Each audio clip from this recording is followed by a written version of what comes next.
Hello दोस्तों। नमस्कार दोस्तों, स्वागत है आपका अपना यूट्यूब चैनल बीपीएस एजुकेशन में। मैं वीरेंद्र प्रताप सिंह। तो चलिए देर किस बात की, शुरुआत करते हैं आज के प्रैक्टिस सेट की। और आज के प्रैक्टिस सेट की यदि हम बात करें तो पहला क्वेश्चन इस प्रकार है कि हितोपदास में कौन सी संधि है। तो हितोपदास में यदि हम बात करें तो इसमें गुण संधि हो जाएगी आपकी। Option number B right answer हो जाएगा हितोपदास। क्वेश्चन नंबर 2 की यदि हम बात करें तो डे का उच्चारण स्थान क्या है। मूर्धा, तालु, ओष्ठ और दंतोष्ठ। तो डे का जो उच्चारण स्थान हो जाएगा वो हो जाएगा मूर्धा। क्वेश्चन नंबर 3 की यदि हम बात करें तो इसमें क्या रखा है, शारीरिक शब्द में प्रत्यय क्या है। तो शारीरिक शब्द में प्रत्यय की यदि हम बात करें तो इसमें इक प्रत्यय आपका हो जाएगा। आगे बात करते हैं क्वेश्चन नंबर 4 की। क्वेश्चन नंबर 4 में क्या रखा है, मुख चंद्र है में कौन सा अलंकार है। तो मुख चंद्र है, इसमें कौन सा अलंकार है, रूपक अलंकार है। मतलब मुख की यानी मुंह की तुलना चंद्रमा से की गई है। क्वेश्चन नंबर 5 की यदि हम बात करें तो इसमें क्या रखा है, चांदनी का पर्यायवाची है।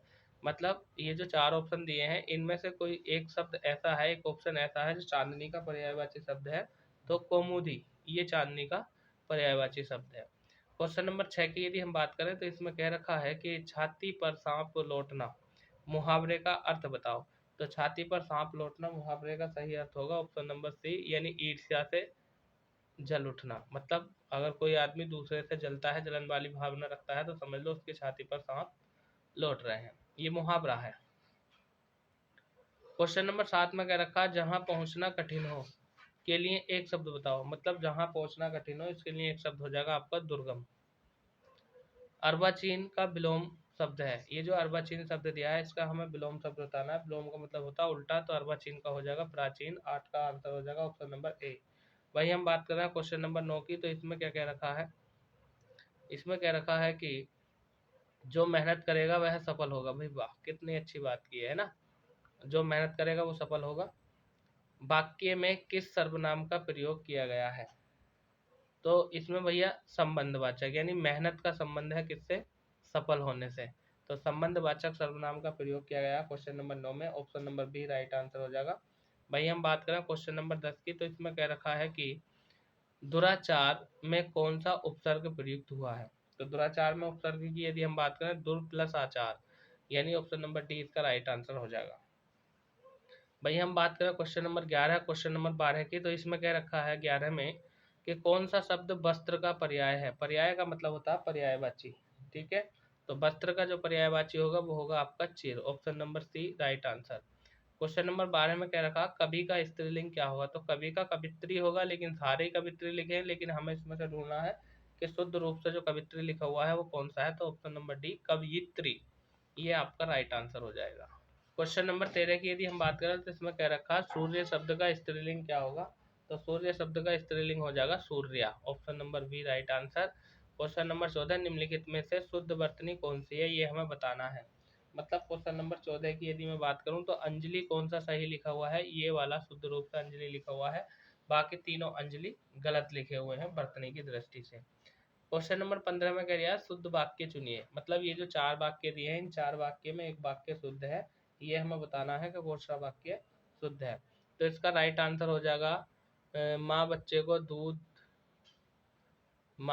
को दूध धाय से पिलवा रही है। ठीक है, ये ही आपका option number B right answer हो जाएगा। क्वेश्चन नंबर 16 में क्या रखा, माता पिता शब्द में कौन सा समास है। तो देखिए माता पिता मतलब एक दूसरे के पूरक भी हैं, विपरीत भी हैं, और बीच में डैश लगा हुआ हाइपन का चिन्ह। तो ये किस समास में प्रयोग किया जाता है, ऑप्शन नंबर बी ये द्वंद्व समास में आता है। आपका दोनों पद प्रधान होते हैं। ठीक है, क्वेश्चन नंबर 17 में क्या रखा है, रमेश धीरे धीरे जाता है इस वाक्य में अव्यय है। तो रमेश धीरे धीरे जाता है, इस वाक्य में जो धीरे धीरे शब्द है यही अव्यय है। अव्यय वे शब्द होते हैं जिसका कोई सार्थक अर्थ नहीं होता है। आयात शब्द का विपरीतार्थक शब्द बताओ। आयात जो शब्द है इसका उल्टा बताना। विपरीत का मतलब होता है उल्टा, मतलब ये होता है विलोम। तो क्वेश्चन नंबर 18 में आयात का उल्टा हो जाएगा निर्यात। क्वेश्चन नंबर 19 की यदि हम बात करें तो इसमें क्या रखा है, राधा दौड़ रही है इस वाक्य में किस प्रकार की क्रिया है। तो राधा दौड़ रही है इस वाक्य में यदि क्रिया की हम बात करें तो इसमें अकर्मक क्रिया है। मतलब कर्म नहीं दिया है इस वाक्य में, तो इसलिए अकर्मक है। और अगर कर्म दिया जाता तो सकर्मक हो जाती। क्वेश्चन नंबर 20 की यदि हम बात करें तो इसमें क्या रखा है, निम्नलिखित में से किस शब्द का प्रयोग हमेशा बहुवचन में होता है। तो हमेशा बहुवचन में प्रयोग होने वाला प्राण, आंसू होश, मतलब ये सभी जो है इतना उसके प्राण निकल गए, उसके आंसू निकल आए, उसके होश उड़ गए, तो ये सभी बहुवचन में प्रयुक्त होने वाले शब्द हैं। क्वेश्चन नंबर 21 और क्वेश्चन नंबर 22 की यदि हम बात करें तो ये इस प्रकार है। 21 में द्रव्यवाचक संज्ञा यानी शराब से जातिवाचक संज्ञा कैसे बनेगी। तो देखिए द्रव्यवाचक संज्ञा है शराब, ठीक है ना, मापने तोलने की ये द्रव्यवाचक चीजें जो होती हैं द्रव्यवाचक संज्ञा में आती हैं। अब द्रव्यवाचक संज्ञा से हमें जातिवाचक संज्ञा बनानी है तो कैसे बनेगी ये हमसे पूछ रहा है। तो शराब से शराबी, ठीक है, ये जातिवाचक, क्योंकि शराबी की अपनी कोई जाति नहीं होती है और ये सबका बोध करा रही है तो इसलिए जातिवाचक हो जाएगा। अनुपस्थित शब्द में किस उपसर्ग का प्रयोग हुआ है, क्वेश्चन नंबर 22 में हमें ये बताना है।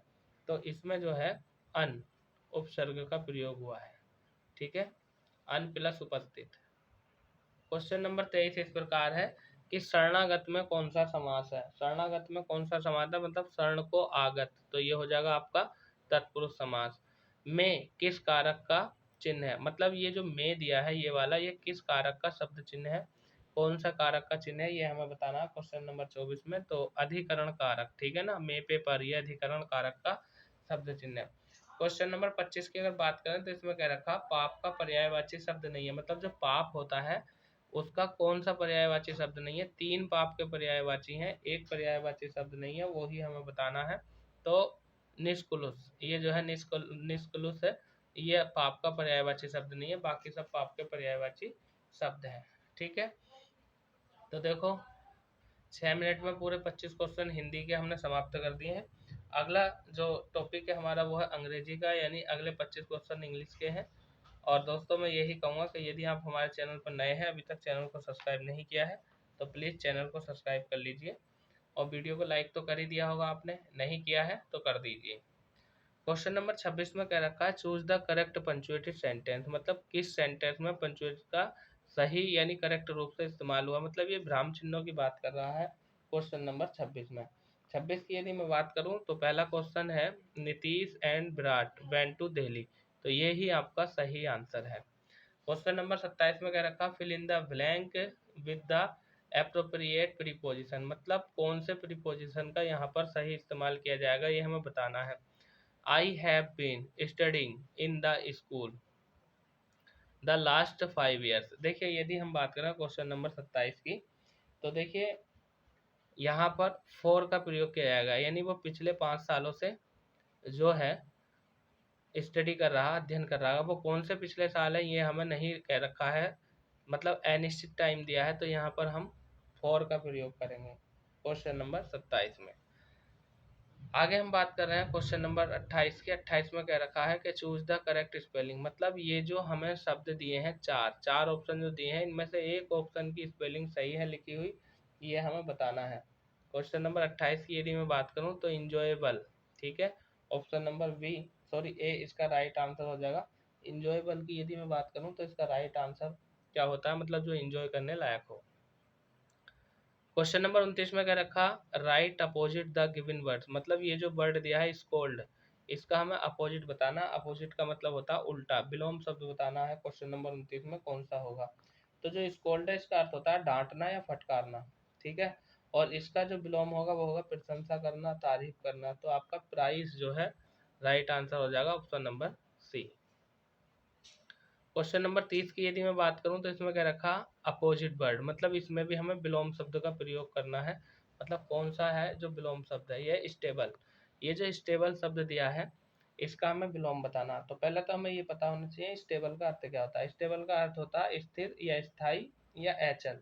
इसका जो विलोम होगा वो होगा जिसका अर्थ होता है परिवर्तनशील, मतलब वायलोटिल, ठीक है, ये ठीक है, वालेटाइल, ये आपका राइट आंसर हो जाएगा परिवर्तनशील, और ये होगा स्थिर। क्वेश्चन नंबर 31 में क्या कह रखा है, 31 में हमसे कह रखा है कि चूज द करेक्ट प्रोनाउन, मतलब ये जो वाक्य दिया है इसमें सही प्रोनाउन का प्रयोग करना, हमें कौन सा प्रोनाउन का प्रयोग किया जाएगा ये हमसे पूछा गया है। माई मदर, ठीक है ना, इंट्रोडक्ट टू द गेस्ट यानी हर सेल्फ यानी स्वयं का। तो माई मदर, आप देखिए माई मदर, मदर लेडीज है तो लेडीज के साथ अपने के लिए स्पेलिंग हर आती है और स्वयं के लिए सेल्फ, तो हर सेल्फ का यहाँ पर प्रयोग किया जाएगा। आगे हम बात करते हैं क्वेश्चन नंबर 32 की। 32 में कहा choose the alternative which can be suitable for the given word यानी सेंटेंस। मतलब ये जो वाक्य दिया गया है, वन हु कलेक्ट्स कॉइन, यानी जो सिक्कों को इकट्ठा करता है, या जहाँ पर सिक्के एकत्रित होते हैं, इसके लिए कौन से शब्द का प्रयोग किया जाएगा। मतलब मुद्रा विज्ञानविद होता है वह जो सिक्कों को इकट्ठा करता है, मुद्रा विज्ञानविद। और यदि हम बात करें तो ऑप्शन नंबर बी होगा इसका ये। ठीक है, क्या हो गया ये, नुमेन्समिलिस्ट। ठीक है, नुमेन्समिलिस्ट। Option number B right answer हो जाएगा क्वेश्चन नंबर 32 का, जिसका अर्थ होता है मुद्रा विज्ञानविद। आगे बात करते हैं क्वेश्चन नंबर 33 की। 33 में क्या रखा है, क्या choose the most appropriate adjective fill in the blank. मतलब किस एडजेक्टिव का प्रयोग किया जाएगा इस खाली जगह में, ये हमें बताना है। अनुराग इज द, ठीक है ना, सौमेन द टाउन। यानी यदि मैं बात करूं क्वेश्चन नंबर 33 की, तो इसमें जो राइट आंसर आएगा वो आएगा आपका ऑप्शन नंबर बी है ना, बेस्ट। देखिए, बेस्ट सुपरलेटिव डिग्री, और बेस्ट से पहले, सुपरलेटिव डिग्री से पहले ही दा का प्रयोग किया जाता है। तो आपका option number B will be right answer हो जाएगा क्वेश्चन नंबर 33 की यदि हम बात करें। ठीक है ना, सबसे अच्छा। आगे बात कर रहे हैं क्वेश्चन नंबर 34 की। 34 में क्या रखा है, choose the correct meaning of the given words. मतलब ये जो वर्ड दिया है 45, ठीक है ना, इसका हमें करेक्ट अर्थ बताना है क्या होगा। तो क्वेश्चन नंबर 34 की यदि मैं बात करूं, तो पहले तो ये पता होना कि जो 45 है इसका अर्थ क्या होता है। इसका अर्थ होता है 45 का मजबूत करना या मजबूत बनाना। तो इसका अर्थ हो जाएगा आपका, ये हो जाएगा स्ट्रेंजर। ठीक है ना, option number C right answer होगा क्वेश्चन नंबर 34 का। क्वेश्चन नंबर 35 की यदि हम बात करें, तो 35 में क्या रखा हमसे कि, एक मिनट, थोड़ा ज़्यादा ऊपर हो गया ये।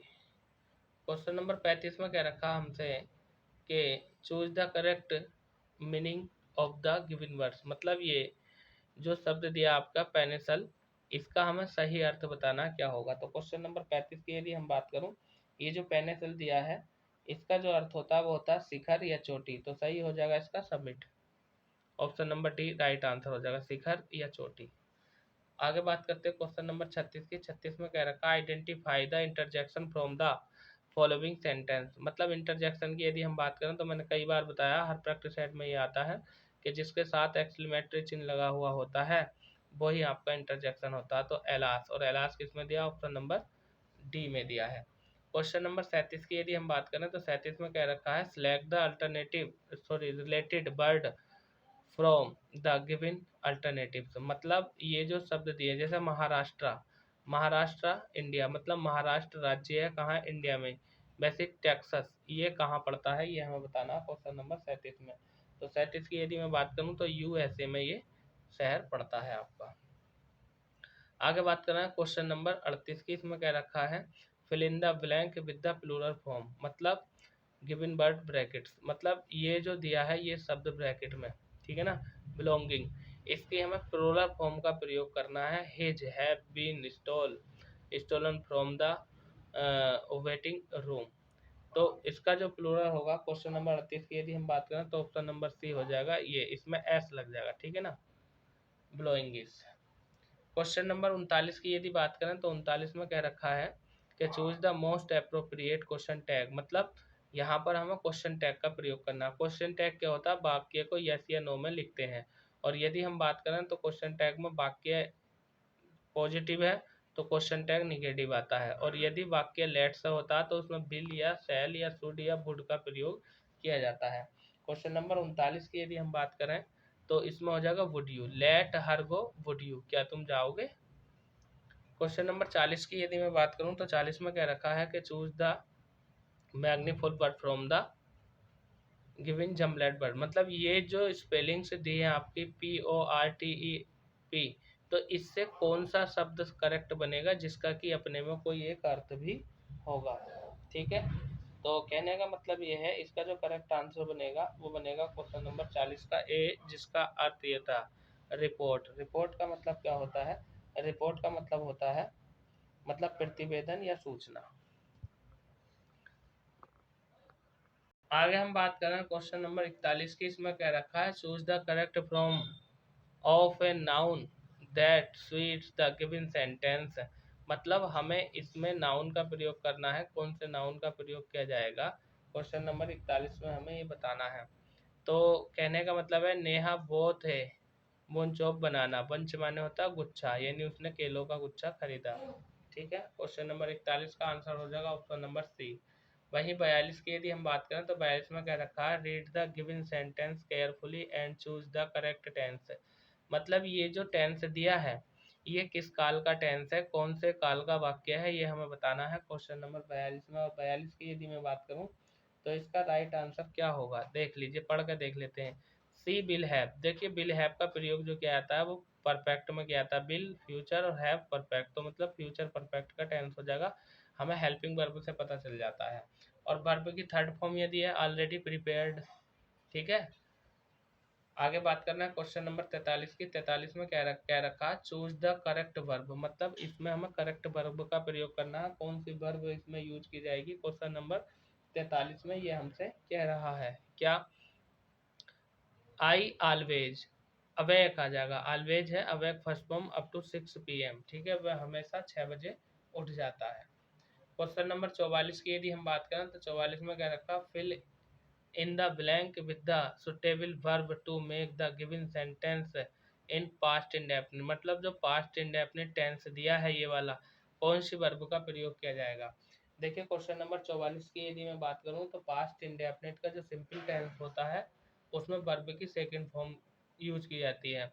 Meena and Reena an apple each, मतलब सेब खाया उन्होंने, तो वर्ब की सेकंड फॉर्म यानी ईट, एट और इटन। तो एट जो होती है वो सेकंड फॉर्म होती है वर्ब की, तो ऑप्शन नंबर सी इसका राइट आंसर हो जाएगा। क्वेश्चन नंबर 45 की यदि हम बात करें तो इसमें क्या रखा है, चूज द करेक्ट वर्ब, यानी इसमें कौन सी वर्ब का प्रयोग किया जाएगा ये हमें बताना है। हेल्पिंग वर्ब के रूप में ये आया है क्वेश्चन नंबर 45 में। यदि मैं बात करूं तो इसका राइट आंसर क्या होगा, देख लेते हैं। If she had worked hard she, तो इसमें कुड आ जाएगा, सी कुड हैव पास्ड ये है। यदि वह कठिन वर्क करती, हार्ड वर्क करती, तो वह अवश्य ही पास हो जाती। तो 45 का आंसर हो जाएगा ऑप्शन नंबर ए, यानी कुड का इसमें यूज किया जाएगा। आगे हम बात कर रहे हैं क्वेश्चन नंबर 46 की। इसमें क्या रखा है, choose the most appropriate alternative to fill in the blank, यानी किसका प्रयोग करना है, ये भी रिक्त स्थान वाला क्वेश्चन है। इसकी यदि हम बात करें क्वेश्चन नंबर 46 की तो इसमें कौन सा ऑप्शन आपका आएगा, देखिए she needs a needle to get the out, मतलब थ्रोन, शहर के बाहर जाने के लिए। ठीक है ना, थॉर्न का प्रयोग किया जाएगा। क्वेश्चन नंबर 46 की यहाँ पर बात कर रहे हैं, तो मतलब कांटा, इसका अर्थ होता है कांटा। ठीक है, आगे हम बात कर रहे हैं क्वेश्चन नंबर 47 की। तो 47 में हमसे ये कह रखा है कि choose the meaning of the given idiomatic expensive, मतलब ईडीएम बताना हमें। क्वेश्चन नंबर 47 में हमें ईडीएम बताना है। और यदि हम बात करें तो इसका राइट आंसर क्या होगा 47 का, to hit the nail on the head, तो इसका हो जाएगा to do the right things, यानी अच्छी सोच के लिए, यही इसका राइट आंसर होगा। आगे क्वेश्चन नंबर 48 की यदि मैं बात करूं तो इसमें क्या रखा है, choose the appropriate article for the sentence, मतलब ये जो सेंटेंस दिया है इसमें किस आर्टिकल का यूज करना है। देखिए आर्टिकल दो प्रकार के होते हैं, डेफिनेट होता है द और इनडेफिनेट होते हैं ए और एन। ठीक है, तो देखिए सी मीट फ्रेंड, अब फ्रेंड है कॉन्सोनेंट से शुरू हो गया, तो अब आप समझ जाओ अगर बोबिल से कोई शब्द शुरू होता है या जहाँ पर स्वर बोबिल निकलता है तो वहाँ पर एन का प्रयोग करते हैं, निश्चित चीज होती है तो दा का प्रयोग करते हैं। क्वेश्चन नंबर 48 की यदि मैं बात करूँ तो यहाँ पर फ्रेंड है कॉन्सोनेंट से शुरू हो रहा है तो आपका ए मिलेगा। ठीक है, she met a friend to her yesterday, here से यस्टरडे, यहाँ वहाँ कल अपने वह, यानी वह यहाँ कल अपने फ्रेंड से मिली। क्वेश्चन नंबर 49 में क्या कह रखा है, इसमें क्या रखा है, द मस्कलाइन जेंडर ऑफ मैडम, ये जो मैडम शब्द दिया है ना इसका हमें बताना है पुल्लिंग, मतलब ये स्त्रीलिंग है, पुल्लिंग शब्द बताना है क्वेश्चन नंबर 49 में। तो मैडम, और मैडम का क्या हो जाएगा pulling, sir, option number A right answer. Question number 50 की यदि हम बात करें तो इसमें क्या रखा, which the following is an example of hyperbole, ठीक है ना, हैपरेबल, ठीक है, कहने का मतलब ये है, क्वेश्चन नंबर 50 की यदि मैं बात करूं तो इसमें हमसे ये कह रखा है कि किसी बात को अत्यधिक बढ़ा चढ़ाकर बोला जाना, इसका ये अर्थ होता है। तो इसका राइट आंसर हो जाएगा क्वेश्चन नंबर 50 का ए। और किसी बात को बढ़ा चढ़ाकर कहना, if the river were dry I am able to fill it the tears, मतलब ये यदि नदी सूख जाती है तो मैं इसे आंसुओं से भर दूंगा। टीयर्स माने होते हैं आंसू। तो ये तो बात को बढ़ा चढ़ाकर कह दिया, आप अपने आंसुओं से इतना कैसे भर सकते हैं नदी को, इतने आंसू थोड़े निकल आएंगे। तो क्वेश्चन नंबर 50 का आंसर हो जाएगा ये। वहीं हम बात करते हैं क्वेश्चन नंबर 51 की। अब जीके का सेशन हमारा शुरू हो गया है। देखो 20 मिनट में हमने 50 क्वेश्चन खत्म कर दिए हैं। तो क्वेश्चन नंबर 51 जीके का पहला क्वेश्चन, इसका राइट आंसर क्या होगा, पहला क्वेश्चन पढ़ लेते हैं। ये कह रहे हैं निम्नलिखित में से कौन सी कप या ट्रॉफी फुटबॉल से संबंधित है। तो कप या फुटबॉल से संबंधित ट्रॉफी की यदि मैं बात करूं तो संतोष ट्रॉफी जो है वो फुटबॉल के खेल में दी जाती है। क्वेश्चन है, चींटियां अपने समूह की चींटियों को कैसे पहचानती हैं। मतलब जो चींटियां होती हैं वो अपने समूह की चींटियों को कैसे पहचानती है, गंध के द्वारा। मतलब उनमें एक जैसी गंध आती है। गंध का मतलब होता यानी उनकी जो महक होती है, जो सूंघने की सुगंध होती है, उसकी बात कर रहे हैं।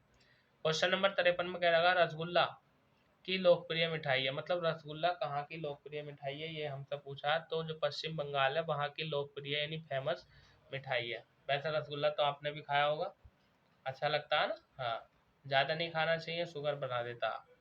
क्वेश्चन नंबर 54 में कह रहा है यूएन महासभा यानी जनरल असेंबली के अध्यक्ष बनने वाली प्रथम भारतीय महिला कौन है, ये हमें बताना। तो यूएन महासभा की प्रथम अध्यक्ष बनने वाली प्रथम महिला की यदि हम बात करें तो इसका राइट आंसर हो जाएगा ऑप्शन नंबर सी, यानी श्रीमती विजयलक्ष्मी पंडित। ये यूएन की महिला अध्यक्ष बनने वाली प्रथम भारतीय है। क्वेश्चन नंबर 55 की अगर हम बात करें तो इसमें कह रखा है किस वृक्ष को पर्यावरणीय संकट माना जाता है। मतलब ऐसा कौन सा वृक्ष है जो पर्यावरण को संकट पहुंचा रहा है। तो वो आपका यूकेलिप्टिस है, यानी जो लिप्टिस का पेड़ होता है ये जो है पृथ्वी से बहुत सारे पानी को सोख लेता है। ठीक है, आगे हम बात कर रहे हैं क्वेश्चन नंबर 56 की। इसमें कह रखा है दक्षिण भारत की दूसरी सबसे लंबी नदी कौन सी है। तो दक्षिण भारत की दूसरी सबसे लंबी नदी की यदि मैं बात करूं तो इसका राइट आंसर हो जाएगा ऑप्शन नंबर डी, यानी कृष्णा नदी है। और दक्षिण भारत की दूसरी सबसे लंबी नदी कौन सी है बताओ, कावेरी है, गोदावरी है, कौन सी है बताओ राइट आंसर। यानी दक्षिण भारत की पहली सबसे बड़ी नदी कौन सी है बताओ।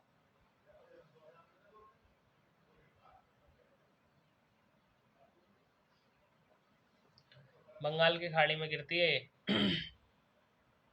क्वेश्चन नंबर 57 की यदि हम बात करें तो नरोरा परमाणु संयंत्र केंद्र किस राज्य में है। नरोरा परमाणु संयंत्र केंद्र की यदि मैं बात करूं तो ऑप्शन नंबर सी, ये अपने उत्तर प्रदेश में है, हमारे वाले उत्तर प्रदेश में। क्वेश्चन नंबर 58 की यदि मैं बात करूं तो इसमें कह रहा है मानस राष्ट्रीय उद्यान किस कहाँ स्थित है। तो मानस कहाँ पर है, असम में, यानी जो असम राज्य है इसमें मानस राष्ट्रीय उद्यान स्थित है।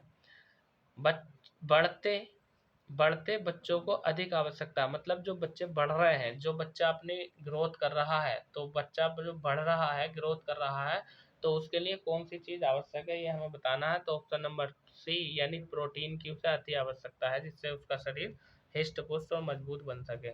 आगे हम बात कर रहे हैं क्वेश्चन नंबर 60 की। 60 में क्या रखा है निम्नलिखित में से कौन सा राष्ट्रीय पर्व है। मतलब राष्ट्रीय पर्व हमें बताना है। तो जो गणतंत्र दिवस है ना, ये हमारा राष्ट्रीय पर्व है। राष्ट्रीय पर्व हमारे तीन है, एक गणतंत्र दिवस, एक स्वतंत्रता दिवस और एक 2 अक्टूबर यानी गांधी जयंती।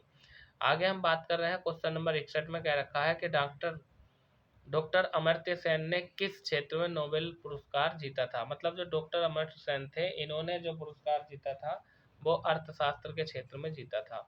क्वेश्चन नंबर 62 की यदि मैं बात करूं तो 62 में कह रखा है विश्व का सबसे बड़ा आइलैंड कौन सा है। तो विश्व का सबसे बड़ा आइलैंड की यदि मैं बात करूं तो राइट आंसर हो जाएगा ग्रीनलैंड, सबसे बड़ा आइलैंड। आइलैंड का मतलब होता है द्वीप। क्वेश्चन नंबर 63 की यदि हम बात करें तो 63 में ये कह रखा है 63 में कि सितारों के एक समूह को क्या कहा जाता है, नक्षत्र मंडल कहा जाता है। राज्यसभा के सदस्य का अधिकतम कार्यकाल कितना हो सकता है। तो राज्यसभा के सदस्य का अधिकतम कार्यकाल होता है 6 वर्ष। ठीक है, और राज्यसभा जो है वो परमानेंट हाउस है, स्थायी सदन है। लोकसभा अस्थायी सदन है, निचला सदन भी है। राज्यसभा का सदस्य है मतलब 6 वर्ष का कार्यकाल होता है। क्वेश्चन नंबर 65 में कह रहा है भारत सरकार के अंतरिक्ष कार्यक्रम की देखभाल करने वाली संस्था कौन सी है। मतलब जो भारत सरकार है इसके जो अंतरिक्ष कार्यक्रम होते हैं उसकी देखभाल करने वाली संस्था कौन सी है, क्वेश्चन नंबर 65 में हमसे ये पूछ रखा है। तो ये है इसरो, अपने भारत की नाबार्ड बैंक है।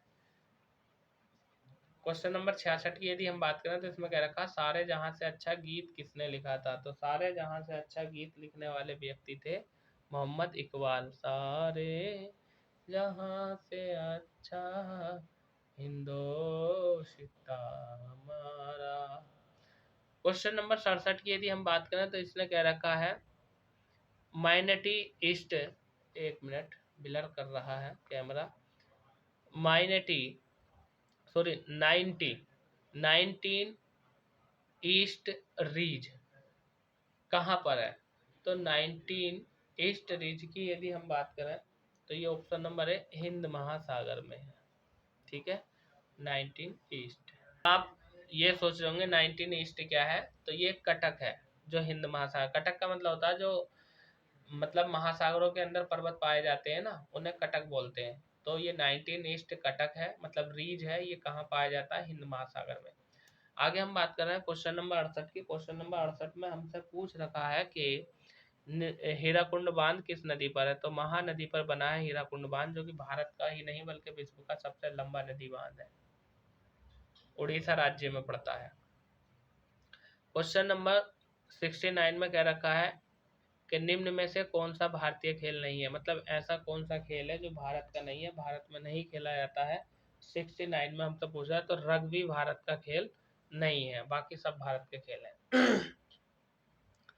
क्वेश्चन नंबर 70 में कह रखा भारत के किस राज्य का तटीय सीमा सबसे लंबी है। मतलब जो ऐसा कौन सा राज्य है भारत का जिसकी तटीय सीमा सबसे लंबी है, क्वेश्चन नंबर 70 में हमें ये बताना है। तो ऑप्शन नंबर ए यानी गुजरात की सबसे लंबी तटीय सीमा है। क्वेश्चन नंबर 71 में हमसे क्या कह रखा है, 71 में कह रखा है कि विवेकानंद शिला स्मारक कहाँ स्थित है। ठीक है, तो विवेकानंद शिला स्मारक जो स्थित है वो आपका कन्याकुमारी में है, और कन्याकुमारी कहाँ पड़ता है, तमिलनाडु में। योजना आयोग का प्रथम अध्यक्ष कौन था। तो जो योजना आयोग था, योजना आयोग का अध्यक्ष जो होता था वो होता था प्रधानमंत्री। आज योजना आयोग का नाम बदल कर दिया है नीति आयोग।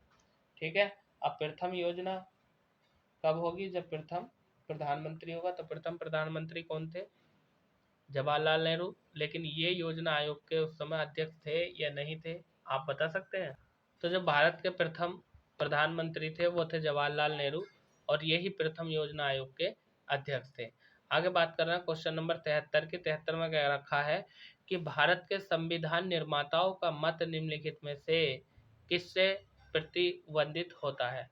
मतलब जो भारत का संविधान लिखने वाले लोग थे उनका जो मत था, उनका जो विचार था वो किससे प्रतिबिंबित था, ये हमें बताना क्वेश्चन नंबर 73 में। तो ऑप्शन नंबर ए उद्देशिका, मतलब जो उद्देशिका है इसी को हम प्रस्तावना बोल देते हैं, जो कि मोतीलाल नेहरू ने तैयार की थी और जवाहरलाल नेहरू ने इसको प्रस्तुत किया था। आगे बात कर रहे हैं क्वेश्चन नंबर 74 की। इसमें कह रखा है कि मास्टर चंदगी राम का संबंध किस खेल से है। तो ये तो बहुत फेमस है और आपके लिए नया भी होगा। क्वेश्चन नंबर 74 की यदि मैं बात करूं तो ये कुश्ती खेल से संबंधित है। क्वेश्चन नंबर 75 में कह रखा है कि रिकेट्स बीमारी किसके अभाव के कारण होती है। मतलब विटामिन पूछा, किस विटामिन की कमी से रिकेट्स रोग हो जाता है। तो विटामिन डी की कमी से हो जाता है, सूखा होना या हड्डियों में टेढ़ापन होना। तो देखिए दोस्तों 29 मिनट में हमने जो है 75 क्वेश्चन खत्म कर दिए हैं। अब हम बात करते हैं मैथ की। तो मैथ में थोड़ा समय लगेगा क्योंकि मैं इसको सोल्व करूंगा। क्वेश्चन नंबर 76 में कह रखा है क्या है वह कौन सी संख्या है जिसे 15 से भाग देने पर भागफल 15 और शेषफल 5 रहता है, संख्या बताना। तो देखिए हमारे पास संख्या निकालने के लिए एक फार्मूला होता है, यानी जो संख्या हम निकाल रहे हैं इस संख्या को निकालने के लिए हमारे पास फार्मूला होता है भाजक गुणा भागफल प्लस शेषफल, यानी भाजक गुणा भागफल और प्लस होता है शेषफल। तो कैसे करेंगे, संख्या हमें निकालनी है, भाजक वह होता है जिससे हम भाग देते हैं, और भाग किससे दे रहे हैं हम 15 से, यानी कह रहे हैं 15 से भाग देते हैं, भागफल कितना 15। मतलब 15 से भाग दे रहा है, ये भाजक हो गया, 15 ही भागफल हो गया और शेष कितना बच रहा, 5। तो 15 15 में यानी जब हम 15 का वर्ग करेंगे तो 225 हो जाएगा और इसमें 5 जोड़ूंगा तो 230 हो जाएगा। देख लीजिए कौन सा आंसर आपका, option number D right answer है। आगे चलते हैं क्वेश्चन नंबर 77 की तरफ। क्वेश्चन नंबर 77 में कह रखा है, क्या कह रहा है भाई, अरे देखो इन दोनों की गुणा करके इन दोनों की गुणा करके घटा दो, इन दोनों की गुणा करो, जो आएगा इन दोनों की गुणा करके इसके मान को इसके मान में से घटा देना, आपका आंसर आ जाएगा। दशमलव रूप में लिखो, इसे कैसे दशमलव रूप में लिखेंगे, 1 प्लस, जब मैं इससे भाग दूंगा 10 से तो क्या आएगा, 100 से भाग दूंगा एक को क्या आएगा, 1000 से भाग दूंगा तो क्या आएगा, तो पॉइंटों में सारे आते चले जाएंगे, यानी ये तो दशमलव एक अंक के बाद लगता रहेगा, ये हो जाएगा 1 और जब 10 से भाग दूंगा तो ये हो जाएगा 0.1 और ये हो जाएगा 0.01 और ये हो जाएगा 0.001 1000 और जब इन सबको हम जोड़ देंगे तो लगभग जो आंसर आएगा 1.111 के आसपास आ जाएगा, ऑप्शन नंबर बी। आगे हम बात कर रहे हैं क्वेश्चन नंबर 79 में, एक संख्या दूसरी संख्या के 3 गुने से 3/4 से 7 कम है, यदि दोनों संख्याओं का योग 32 हो तो छोटी संख्या क्या होगी, ये हमें बताना है। तो देखिए क्वेश्चन नंबर 79 को हम कैसे करेंगे, आप देख लीजिएगा। मतलब कोई संख्या है तो इस संख्या की यदि हम बात करें तो कह रहा है एक संख्या दूसरी संख्या से, एक संख्या तो मान ली हमने, मतलब एक संख्या मान लो x और दूसरी संख्या मान लो y, एक x मान ली हमने और एक मान ली y। अब वो हमसे क्या कह रखा है, ये कह रखा है एक संख्या दूसरी संख्या के 3 गुने के 3/4 से 7 कम है। मतलब क्या है, मतलब ये है एक संख्या हमारी x हो गई, दूसरी संख्या क्या है y, तो y का 3 गुना मतलब 3y और 3 गुने के भी 3/4 गुणा 3/4 से, ठीक है ना। कितनी कम है वो, 7 कम बता दिया तो -7 कम कर दो, बस इसको हल कर लो आपका आंसर आ जाएगा, ठीक है ना। इसको हल करना कोई ज़्यादा बड़ी बात तो है नहीं। देखो ये भाग में चल जाए, इसकी गुणा में आ जाएगा तो कितना हो जाएगा 4x, ये कितना होगा 3 तिया 9x और माइनस कितना हो गया 7 हो गया, ठीक है ना, माइनस कितना हो गया 7 हो गया। अब देखो कैसे करेंगे हम, तो ये बाई है, ये बाई है, यहाँ पर बाई है, ठीक है, यानी ये हो गया 4x, इसको इधर लाओ माइनस के 9y और बराबर इधर क्या है आपका बचा 7 और 7 किस चीज़ का बचा, माइनस का, ठीक है ना, 7 माइनस का बचा। लेकिन हमने एक मिस्टेक कर दी, जब हम इस 7 का एलसीएम लेंगे तो 7 जो है इसके एलसीएम में भी आएगा, तो यहाँ पर गुणा 4 करना पड़ेगा आपको, गुणा 4 और माइनस, ये हो जाएगा आपका 4x माइनस के 9y और बराबर माइनस के 28, ये आपकी फ्रैक्शन आएगी बन के। अब यदि हम इसमें एक काम कर दें कि भाग दे दें, हम किससे भाग दे दें, इसको हम समीकरण नंबर 1 बना लेंगे। अब दूसरी शर्त हमसे ये कह दिया है, ये कह रखा है कि दोनों संख्याओं का योग 32 है, मतलब x प्लस वाई और इसका योग कितना हो जाएगा 32, ये समीकरण 2 हो गई। इन दोनों समीकरणों को हल कर लो, आपका आंसर आ जाएगा। कैसे करेंगे, इस वाली समीकरण को 9 से गुणा कर दो चाहे 4 से गुणा कर दो, किसी एक का मान बराबर करके उसका मान निकाल लो, आंसर आ जाएगा। कैसे करेंगे, देखो इस वाली समीकरण को अगर मैं 9 से गुणा कर दूं, इसे 9 से गुणा कर दूं तो क्या हो जाएगा, ये हो जाएगा 9x प्लस के 9y और 32 नवा यानी 9 दूनी 18 और 9 तिया 27 और 1 28, मतलब 288 आ जाएगा, ठीक है 288। दोबारा देख लो, 9 दूनी 18 हाथ से लगा 1 और 9 तिया 27 और 1 28। अब इसके नीचे समीकरण 1 रख लो, 4x हो गया माइनस के 9y हो गया और बराबर कितना है माइनस का 28, घटा दो भैया ये दोनों कट जाएंगे, 9 और 4 कितना हो जाएगा 13x हो जाएगा, ये इसमें से घट जाएगा 28 तो कितना बचेगा 0 बचेगा, 6 बचेगा और 2 बचेगा, यानी 260 बचेगा। अब 260 को अगर मैं 13 से भाग दूं, 13 दूनी 26, तो x बराबर कितना आ जाएगा हमारा, x बराबर आ जाएगा 20। ये x का मान आ गया, x का मान किसी भी समीकरण में रख दो, y का मान निकल करके आ जाएगा, ठीक है, y का मान निकल करके आ जाएगा। और यदि हम बात करें तो हमसे यही पूछ लिया था कि संख्या कितनी है। ठीक है, क्वेश्चन नंबर 79 की यदि मैं बात करूं तो भी आंसर इसका आ जाएगा 12। दूसरी संख्या पूछ लिया था ना, छोटी संख्या। अरे देखो यहाँ पर x का मान 20 आ गया, x का मान कहीं भी रख दो, लो यहाँ पर रख दो, इसमें वाली समीकरण में रख दो। x का मान कितना रख दूंगा 20 प्लस 22 बराबर 32, और 20 दूसरी तरफ मतलब 32 में जाकर 20 घट जाएगा तो क्या आ जाएगा 12 बचेगा। और हमसे पूछा छोटी संख्या कौन सी है, तो 20 तो बड़ी है, 12 छोटी है, तो आपका 12 राइट आंसर हो जाएगा। आगे हम बात कर रहे हैं क्वेश्चन नंबर 80 की। 80 में क्या कह रखा है, 80 में हमसे कह रखा है कि कोई पुस्तक विक्रेता एक पुस्तक को 72 रुपये में बेचकर 20% का लाभ उठाता है, तो पुस्तक का क्रय मूल्य बताओ। पुस्तक का क्रय मूल्य बताओ। देखो इस तरह के सवाल मैंने आपको बहुत कराए और मैं समझ सकता हूँ ये सवाल आपका हो जाना चाहिए। तो क्रय मूल्य निकालने के लिए हम क्या काम करेंगे, क्रय मूल्य निकालने के लिए ये हमारा क्रय मूल्य हो गया। इसको निकालने के लिए जो फार्मूला यानी विक्रय मूल्य कितने पर बेची गुणा 100, और इसमें हम बात करेंगे किसकी, लाभ की, और लाभ किस में जुड़ता है, क्रय मूल्य में जुड़ता है। तो वो पुस्तक उसने बेची कितने की है 72 रुपये की, मतलब 72 गुणा 100, और लाभ कितने का कमा रहा वो 20 रुपये का, मतलब 120 हो जाएगा। जीरो से जीरो कट जाएगा, 12 पंजे 60, 12 छंग 72, और 6 से इसकी गुणा करेंगे तो कितना आ जाएगा आपका 60। यही आंसर है, option number B right answer हो जाएगा। आगे हम बात कर रहे हैं क्वेश्चन नंबर 81 की यानी 81। 81 में क्या कह रखा है जरा देख लीजिए इसको भी। इसमें कह रखा है 81 में एक आयताकार खेत की लंबाई 25 मीटर, चौड़ाई 10 मीटर, तो इस खेत का परिमाप बताओ। भाई खेत का परिमाप बताने के लिए यदि हम बात करें तो हमारे पास एक फार्मूला होता है, दो परिमाप यानी दो लंबाई प्लस चौड़ाई, बस हो गया। दो लंबाई कितनी दी है 25, चौड़ाई कितनी दी है 10, तो यानी 25 प्लस 10, जब हम जोड़ देंगे कितना हो गया 35, तो ये हो जाएगा 2 गुणा 35, और 35 दूनी कितना होता है 70। लो आंसर आ गया, option number C right answer हो जाएगा। आगे हम बात कर रहे हैं क्वेश्चन नंबर 82 की। 82 में हमसे क्या कह रखा है इसने, 82 में ये कह रहा है 5 कलमों का मूल्य 15 पेंसिल के मूल्य के बराबर है। मतलब जो 5 कलम है, 5 कलमों का मूल्य 15 पेंसिल के बराबर के मूल्य के बराबर है। 90 पेंसिलों के बदले में कितनी कलम लिए जा सकते हैं। देखो भाई क्वेश्चन नंबर 82 की यदि मैं बात करूं तो पहले एक पेंसिल का मूल्य निकाल लो।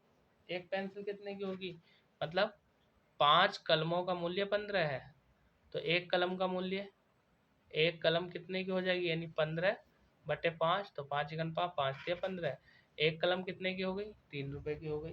अब हमसे जो पूछ रहा आगे करो, क्या दिया है कि जो 90 पेंसिल है इसके बदले में कितनी कलम खरीदी जा सकती है। तो मैं कैसे करूंगा अब इसको ऐसा कर देंगे 90 गुणा, इसको पलट लो 1/3, तो कितना आ जाएगा 3 से काटेंगे तो 30 आ जाएगा। अब 30 की यदि हम बात करें तो यही हमारा राइट आंसर है, मतलब 30 कलमें खरीदी जा सकती हैं, option number C will be right answer. Question number 83 यानी 83 की हम बात कर रहे हैं। इसमें क्या कह रखा, वह कौन सी सबसे छोटी संख्या है जिसमें 5, 3, 4, 6 से भाग देने पर प्रत्येक दशा में एक शेष बचता है। तो भैया देखो क्वेश्चन नंबर 83 की यदि मैं बात करूं तो इन संख्याओं का लैसे निकाल लो, और लैसे जब निकालोगे तो उसमें एक जोड़ देना, वही छोटी संख्या आ जाएगी आपकी।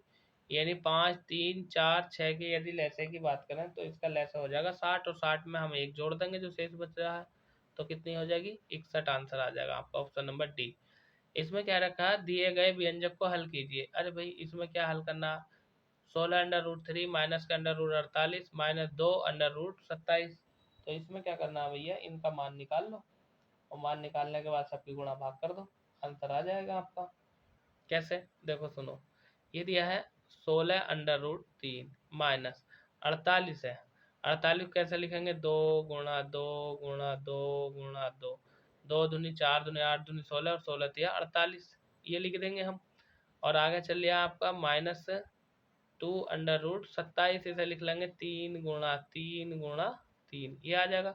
देखो ये चल गया 16√3 माइनस, यहाँ क्या निकल गए √3, यहाँ से 1 2, यानी 2 2 कुल मिलाकर के 4 निकलेगा, यानी 4√3, यहाँ से एक 3 निकल आएगा, और एक 3 की यदि हम बात करें तो हो जाएगा 3 आगे चली रहा है तो ये हो जाएगा आपका 3√3, मतलब -2√3 ये हो जाएगा। अब इस सबको जोड़ घटा कर दो, आपका आंसर आ जाएगा। क्या आएगा आंसर?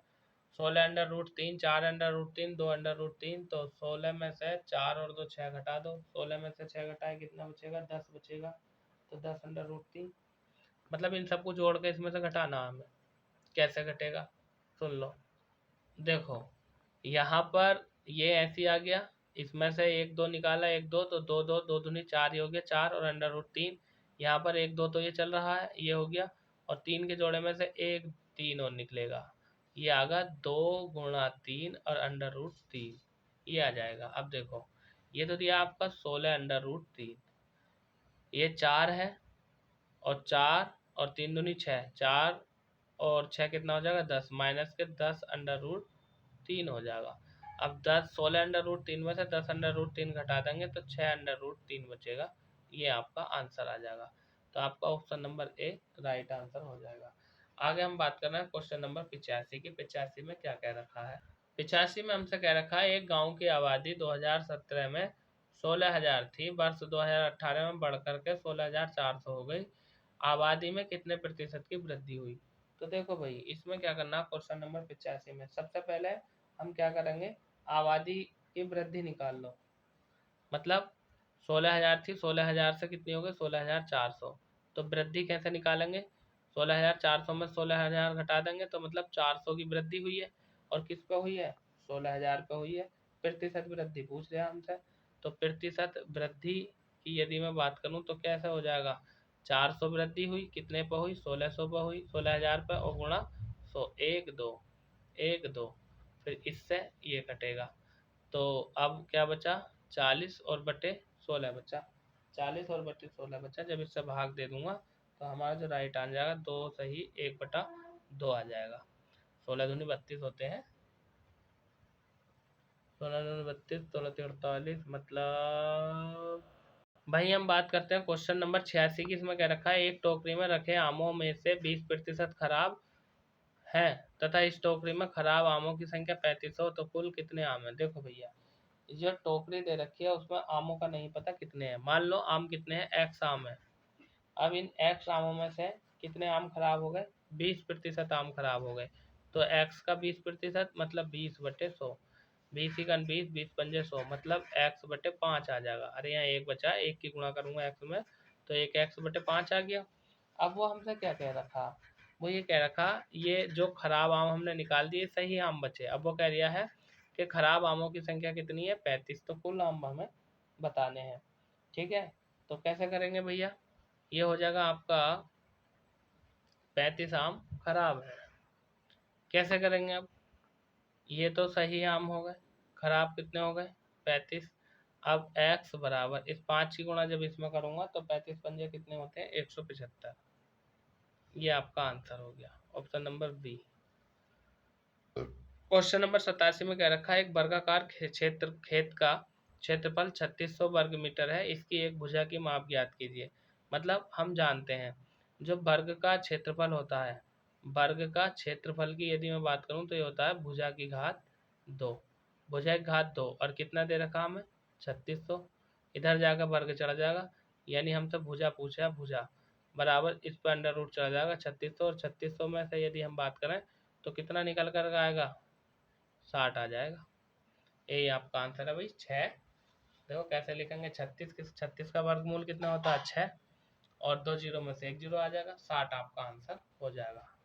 क्वेश्चन नंबर 88 में हमसे कह रखा है कि पेट्रोल के 2 टैंकरों की धारिता क्रम से 850 लीटर तथा 680 लीटर है, तो उस बड़े से बड़े मापन की धारिता निकालें जिससे दोनों टैंकरों के पेट्रोल को मापा जा सकता है। देखो भैया हम क्या करेंगे, इनका हम में से निकाल लेंगे, ठीक है ना।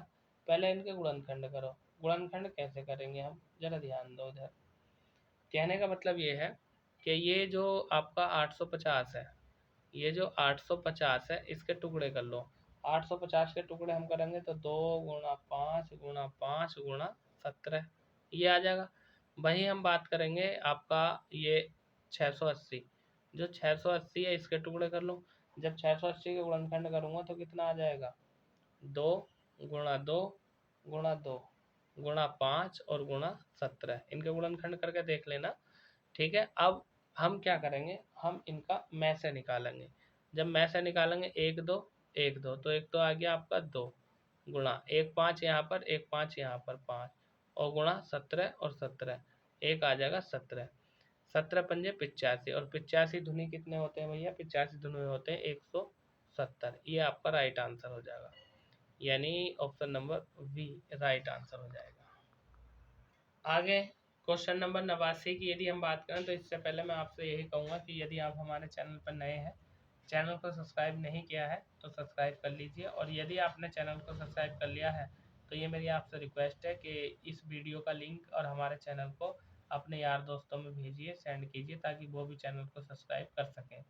क्योंकि आपका एक सब्सक्राइब करना और आपके किसी दोस्त का सब्सक्राइब करना हमारे लिए बहुत बड़ी उपलब्धि है। ठीक है, देखिए मैं फ्री में ये सारा कंटेंट दे रहा हूँ, आपसे कोई पैसा नहीं ले रहा हूँ, और आपके भले के लिए ये काम कर रहा हूँ, ताकि आप ज़्यादा से ज़्यादा प्रैक्टिस करें और जो इलाहाबाद हाई कोर्ट है उसमें आप जो है अच्छे नंबर लाएं और अपना सिलेक्शन पा जाएं। तो इस बार आपकी मनोकामना ज़रूर पूर्ण करेगा, और मेरी कामना ये है कि आप जल्दी से जल्दी हमारे चैनल के टारगेट को पूरा कराएं। और टारगेट क्या है कि आप सब्सक्राइब करें, अपने यार दोस्तों में वीडियो का लिंक शेयर करें, वो भी सब्सक्राइब करें, और ज़्यादा से ज़्यादा आप प्रैक्टिस सेट निकालने की कोशिश करें, ताकि आप जल्दी से सफल हो जाएं। क्वेश्चन नंबर 89 की यदि हम बात करें, तो सतीश ने पहले दिन 500 का 2/5 खर्च किया, दूसरे दिन 1/6 खर्च किया, तो उसके पास बचा धन होगा। मतलब उसके पास 500 रुपये थे, एक दिन तो 500 रुपये का 2/5 भाग खर्च कर दिया, दूसरे दिन 1/6 भाग खर्च कर दिया, तो अब उसके पास कितने पैसे बचे, क्वेश्चन नंबर 89 में हमें ये बताना है। तो कैसे करेंगे भैया इसे, देखो पहले दिन उसने कितने खर्च करे ये निकाल लेते हैं। तो पहले दिन जो खर्च करे उसने 500 का 2/5 करो, 5 चिकन 5, मतलब कुल मिलाकर पहले दिन उसने 100 दूनी 200 रुपये खर्च करे।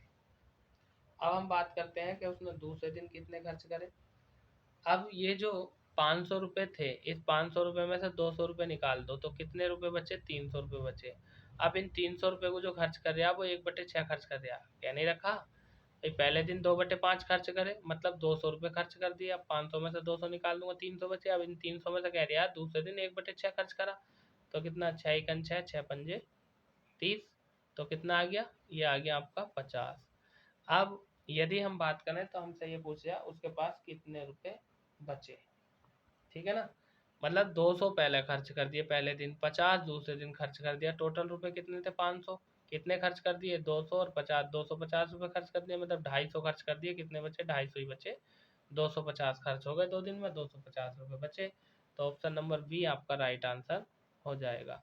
आगे हम बात कर रहे हैं क्वेश्चन नंबर 90 की। 90 में क्या कह रखा है, 90 में इसने कह रखा है कि एक कक्षा में 38 लड़कियों में से 3 अनुपस्थित रही, बची हुई लड़कियों में से 20% ने अपना गृह कार्य नहीं किया। कितनी लड़कियों ने अपने गृह कार्य किया था, मतलब एक कक्षा है उसमें टोटल कितनी लड़कियां हैं, 38 है, 38 में से 3 अनुपस्थित रही, मतलब 3 नहीं आई, तो कितनी आई, मतलब उपस्थित है, उपस्थित जो लड़कियां रही वो कितनी रही, 38 माइनस 3 बराबर कितनी रही, 35। ये 35 लड़कियां उपस्थित रही। अब वो कह रही है बची हुई लड़कियां, ये बची हुई लड़कियां 35 ही तो हैं, बची हुई लड़कियों में से 20% ने अपना गृह कार्य नहीं किया, तो इसका हम 20% निकाल देंगे, मतलब 35 गुणा 20% बटे में क्या आ जाएगा, 100 आ जाएगा। ठीक है, 20 20, 20 पंजे 100 और 5 5, 5 7 35, मतलब ये जो 7 लड़कियां हैं इन्होंने अपना गृह कार्य नहीं किया। अब कितनी लड़कियों ने गृह कार्य किया ये हमें बताना है। तो भैया टोटल आई कितनी थी, 35, 35 में से 7 लड़कियां ऐसी थी जिन्होंने कार्य नहीं किया, 35 है यहाँ पर 35। अब कितनियों ने कार्य किया, कितनी लड़कियों ने गृह कार्य किया, तो 35 में 7 घटा दो कितना बचेगा 28, और यही आपका आंसर है, option number C right answer. 91 में कह रखा वह न्यूनतम संख्या ज्ञात करें जिससे 1260 में भाग देने पर पूर्ण वर्ग संख्या बन जाए। तो इसको आप ऑप्शन से भी कर सकते हैं कि पूर्ण वर्ग संख्या जो बन जाए।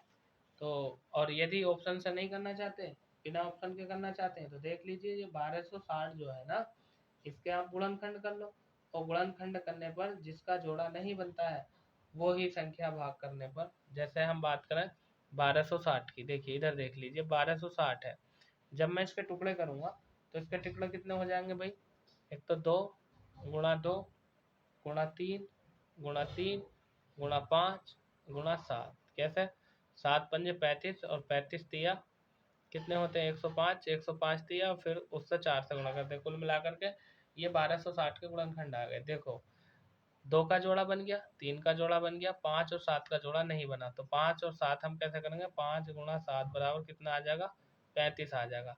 अब अगर हम 35 से उस संख्या को भाग दे देंगे तो ये संख्या जो है पूर्ण वर्ग बन जाएगी, तो आंसर आ जाएगा आपका 35। क्वेश्चन नंबर 92 में क्या क्या रखा है, 92 में हमसे कह रखा है इसने कि एक रेडियो की कीमत 300 रुपये है, यदि उसे दुकानदार ने 15% लाभ पर बेचना चाहता है तो उसका विक्रय मूल्य क्या होगा। भैया इसमें क्या करना, रेडियो की कीमत कितनी है 300 रुपये, 15% लाभ पर बेचेगा तो निकाल लो भैया, मतलब 300 रुपये का रेडियो है, उसे 15% लाभ पर बेच दिया, मतलब 115 बटे कितना हो जाएगा 100, 1 2 अब 115 की जब मैं 3 से गुणा करूंगा तो कितना हो जाएगा 345 हो जाएगा, ठीक है, अन्यथा 45 और 100 का 100 आ जाएगा, तो 345 हो गया। अब वो ये कहता है क्या कि 300 रुपये का था, 15% लाभ लेना चाहता तो कितने का बेचेगा, विक्रय मूल्य तो 345 है, ये आपका आंसर है, option number C right answer है। आगे हम बात कर रहे हैं क्वेश्चन नंबर 93 की, तो 93 में क्या करना है भाई, ज़्यादा भारी नहीं है, हल्का क्वेश्चन है, चलिए मैं बता देता हूँ कैसा होगा ये। 93 देखो भाई, कुछ नहीं करना, यहाँ पर दिया है एक बड़ा अंडर रूट दिया है, इसमें दिया है 248 प्लस, फिर दिया है 52 प्लस, फिर कितना दिया है 144, 144 हम जानते हैं, इसको ऐसे लिखा रहने दो, 248 प्लस ये दिया है 52, हम जानते हैं 144 किसका वर्ग है 12 का। आगे देखो कितना हो गया 248 प्लस 248 है, 52 में अगर हम 12 जोड़ देंगे तो कितना हो जाएगा 64, और 64 किसका वर्ग है 8 का। अब इसको इसमें जोड़ दो, मतलब कुल मिलाकर के 248 में यदि मैं 8 जोड़ दूंगा तो क्या हो जाएगा, ये हो जाएगा टोटल 256, 256, और हम जानते हैं 256 किसका वर्ग है 16 का। लो ये आंसर आ जाएगा, ऑप्शन नंबर सी।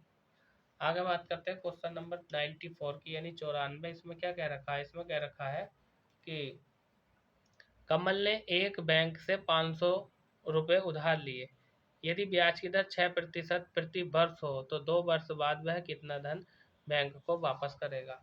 अरे भैया 2 वर्ष का ब्याज निकाल लो, भाई एक साल में कितने दे दिया है, 500 रुपये उधार लिए, और बैंक की ब्याज दर 6% प्रति वर्ष हो तो 2 वर्ष में वह कितना धन बैंक को वापस करेगा, यही तो हमसे पूछा क्वेश्चन नंबर 94 में। तो इसमें क्या करेंगे हम, देखो साधारण ब्याज का यदि फार्मूले की यदि मैं बात करूं तो हमारे पास सूत्र होता है मूलधन गुणा समय गुणा दर, और सबके बटे आ जाता है 100। देखो मूलधन कितना है 500 रुपये ले लिया है, 6% ब्याज है, 2 वर्ष के लिए ले लिया, लो बटे 100, 100 ही कन 100, 100 पंजे 500, ठीक है ना, 100 ही कन 100, 100 पंजे 500, 6 पंजे 30, और हाँ सही है, 100 पंजे 6 पंजे 30 और 30 दूनी 60, 60 रुपये कितना हो गया ब्याज हो गया, ठीक है ना, 60 रुपये का ब्याज हो गया। अब जब 60 रुपये का ब्याज हो गया, लिए कितने थे 500, तो उस 500 में हम ब्याज भी तो जोड़ देंगे 60 रुपये का, तो कुल मिलाकर कितना आ जाएगा 560 आपका आंसर आ जाएगा। आगे बात कर रहे हैं क्वेश्चन नंबर 95 की, इसमें क्या कह रखा है भैया सुन लीजिए, 95 में कह रखा हमसे कि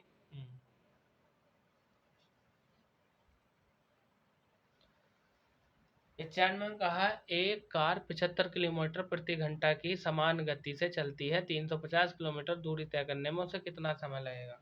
अरे भैया, एक घंटे में कितने चल रही है, 75 किलोमीटर, तो 350 किलोमीटर चलने में कितना समय लगेगा, भाग कर दो ना, आंसर आ जाएगा। मतलब 350 को मैं 75 से, देखो हमारे पास होता है समय, समय बराबर सूत्र क्या होता है, समय, समय बराबर होता है आपका दूरी बटे चाल, दूरी बटे चाल। समय हमें ज्ञात करना है, यानी t4 टाइम, दूरी कितनी दी है इन्होंने, दूरी दी है 350, और जब मैं इसे भाग दूंगा, चाल कितनी दी है 75 किलोमीटर प्रति घंटा, इससे भाग दे दो और आपका राइट आंसर आ जाएगा। ठीक है ना, काट दो, 25 दिया 75, और 25 से इसे काटेंगे तो ये 14 बार कटेगा, मतलब आपका आ जाएगा 14/3। और जब 3 से हम 14 को भाग देंगे तो ये आ जाएगा 3 चौक 12, यानी 4 सही 2/3। 4 सही 2/3 कहाँ है, 4 सही 2/3, 4 सही 2/3 का मतलब है 4 घंटे 40 मिनट। ये तो घंटे हो गया, ये 40 मिनट हो जाएंगे, मतलब ऑप्शन नंबर सी आपका राइट आंसर हो जाएगा, 4 घंटे 40 मिनट। क्वेश्चन नंबर 96 की यदि हम बात करें तो 96 में क्या रखा है, 21 लीटर दूध और पानी के मिश्रण में दूध और पानी का अनुपात इतना है, तो मिश्रण में कितना दूध है, ये हमें बताना है। भैया देखो, अनुपात कितना दिया है, 3 और 4, तो हम इसे मान लेंगे कितना, 3x, और क्या मान लेंगे इसको, 4x, बराबर टोटल कितना है 21, ये दिया है नहीं 21 लीटर दूध, तो 3 और 4 कितना हो गया, 7x बराबर 21, 7 ही 7, 7 या 21, यानी x का मान कितना आ गया, x का मान आ गया 3। अब हमसे पूछ रहा है कि इस मिश्रण में दूध की मात्रा बताओ कितनी है भैया, तो दूध की मात्रा, एक ये हमने दूध मान लिया, ये पानी मान लिया, ठीक है ना, तो दूध की मात्रा यानी ये है 3x, तो 3, और x की जगह कितना रख देंगे फिर 3, मतलब 9 लीटर दूध है। ऑप्शन नंबर आपका डी आंसर हो जाएगा। क्वेश्चन नंबर 97 की यदि मैं बात करूं तो इसे मैं नहीं कराऊंगा, आप खुद करेंगे, क्योंकि ये सरलीकरण का सवाल है, इतना हल्का सवाल भी आप नहीं कर पाते हैं तो बेकार है आपका पेपर देने जाना, ये कर लेना। दी गई श्रृंखला में इसकी जगह क्या चिन्ह आएगा, ये हमें बताना, मतलब यहाँ पर ये जो क्वेश्चन मार्क दिया है यहाँ पर क्या आएगा। देखो 6 से 14 कैसा आया, 14 से 24 कैसा आया, 24 से 36 कैसा आया, और फिर क्या आएगा, फिर क्या आएगा, ठीक है ना, ये आपको बताना है 97 में। बहुत इजी सवाल है, आराम से आप कर लेना। पहले 8 जुड़ लिया, फिर 10 जुड़ लिया, फिर 12 जुड़ लिया, ठीक है, कर लेना। क्वेश्चन नंबर 99 की यदि हम बात करें तो 99 में क्या कह रखा, 20 सेंटीमीटर भुजा वाले समबाहु त्रिभुज का क्षेत्रफल है, मतलब 20 सेंटीमीटर वाला एक समबाहु त्रिभुज है। समबाहु त्रिभुज का मतलब होता है जिसकी सभी भुजाएं समान हो। त्रिभुज की कितनी भुजाएं होती है, 3, और तीनों भुजाएं कैसी है, समान है, जब तो उसका नाम समबाहु त्रिभुज है। एक भुजा की लंबाई 20 है तो तीनों भुजाओं की लंबाई 20 है, तो उसका क्षेत्रफल हमसे पूछ लिया क्वेश्चन नंबर 99 में। देखो समबाहु त्रिभुज का क्षेत्रफल का सूत्र होता है, समबाहु त्रिभुज का क्षेत्रफल, समबाहु त्रिभुज का क्षेत्रफल का सूत्र होता है √3/4 और गुणा भुजा की घात 2, ये होता है। √3/4 ये चल लिया है, भुजा कितनी दी है, भुजा दी है 20 सेंटीमीटर, तो इसको क्या कर लूँगा, भुजा का स्क्वायर है ना, तो 2 बार लिख लो, 20 गुणा 20, देखो 4 से काट दो, कितने बार कट जाएगा, 4 पंजे 20, ये हो गया √3 और गुणा 20 पंजे 100, ठीक है ना। अब आप चाहो तो इस 100 को आगे लगा लो, मतलब कितना हो जाएगा, ये 100 को जब आगे लगा लेंगे तो 100 और √3 हो जाएगा, ये आंसर है, देख लो कहाँ है, ऑप्शन नंबर बी में इसका आंसर दे रखा है। आगे हम बात करते हैं क्वेश्चन नंबर जो लास्ट आज का हमारा 100 क्वेश्चन है। देखो मैं आपसे यही कहूँगा भैया, यदि आप इलाहाबाद हाई कोर्ट की तैयारी कर रहे हैं तो बहुत अच्छे से कीजिए, डेली प्रैक्टिस सेट निकालिए, और डेली प्रैक्टिस सेट में करा भी रहा हूँ, लगभग 20-21 प्रैक्टिस सेट मैंने करा दिए हैं। चैनल को ज़्यादा से ज़्यादा सब्सक्राइब करें, हमारे चैनल को सब्सक्राइब करें, और वीडियो का लिंक हर जगह शेयर कर दो, आप व्हाट्सअप, फेसबुक, इंस्टाग्राम जहाँ भी जो भी चलाते हैं, और आप अपना कमेंट में मुझे ज़रूर बताना कि प्रैक्टिस सेट कैसा था, कैसा रहा। आप मुझे कमेंट करेंगे, मैं आपके कमेंट का जवाब हर हाल में दूंगा। आप कहाँ से हैं आप ये भी बता दीजिए, मैं कहाँ से हूँ मैं आपको ये बता दूंगा, ठीक है। क्वेश्चन नंबर 100 की यदि हम बात करें तो इसमें पूछा है स्थानीय मान किसका, 8 का। 8 देखो कहाँ है, इकाई दहाई सैकड़े के स्थान पर 80 हो जाएगा। ये तो बच्चों वाला सवाल है। तो दोस्तों मैं वीरेंद्र प्रताप सिंह स्वागत करता हूँ अपने यूट्यूब चैनल VPS एजुकेशन में। आज की क्लास यहीं तक थी। अब हम नेक्स्ट वीडियो में नेक्स्ट प्रैक्टिस सेट में आपसे मुलाकात करेंगे। तब तक के लिए आप बने रहिए हमारे साथ, और मैं फिर वही करूँगा कि कर भला तो हो बुरा, भला कर बुरा तो हो बुरा। अगर आप किसी का भला चाहते हैं, भला करेंगे तो आपके साथ भी निश्चित ही भला